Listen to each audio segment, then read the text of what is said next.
ప్రభుత్వం మారినప్పుడల్లా మాకు ఆశ పెడుతున్నారు. వాళ్ళు ఉన్నప్పుడు ఇవ్వలేదు, మేము వచ్చినప్పుడు ఇస్తామని చెప్పేసి అంటున్నారు. కానీ ఎన్నో రకాల పనులు మేము ప్రతి డిపార్ట్మెంట్కి సంబంధించిన ఎంక్వైరీలు ఏమున్నా ప్రతి విషయం కూడా మమ్మల్నే తీసుకుంటున్నారు.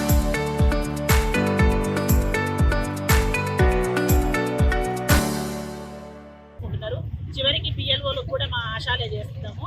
కానీ ప్రభుత్వం పనులు చేయించుకునే విషయంలో మమ్మల్ని గుర్తిస్తున్నారు. కానీ మాకు వేతనం ఇచ్చే విషయంలో మాత్రం మమ్మల్ని మర్చిపోతున్నారు. ఇప్పుడు చాలకుండా 9,000 జీతం ఇస్తే మాకేం సరిపోతున్నాయి? అవి కూడా ఫిక్స్డ్ వేతనం కాదు.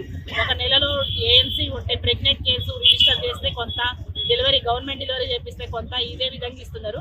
కానీ మాకు ఈ విధంగా వచ్చిన అమౌంట్ మా కుటుంబాల పోషణకు సరిపోవట్లేదు. కాబట్టి మేము ఫిక్స్డ్ వేతనం మాకు ఏ విధంగా అయితే 18,000 ఇస్తానని మేనిఫెస్టోలో చెప్పారో ఆ విధంగా 18,000 ఇస్తేనే మేము ఈ డ్యూటీ చేస్తాము. లేదంటే మాత్రం రేపు జూన్ నెల నుంచి మేము నిరవధిక సమ్మెలో కూర్చుంటాం.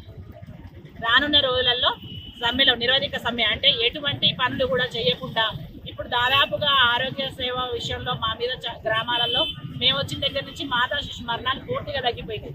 టీబీ కేసులు మంచి క్యూర్ అవుతున్నాయి. ప్రతి విషయంలో కూడా మేము సీజనల్ వ్యాధులలో కూడా మేము ముందలుండి సర్వే చేసి మలేరియా అలాంటివి రాకుండా చూసుకుంటున్నాం.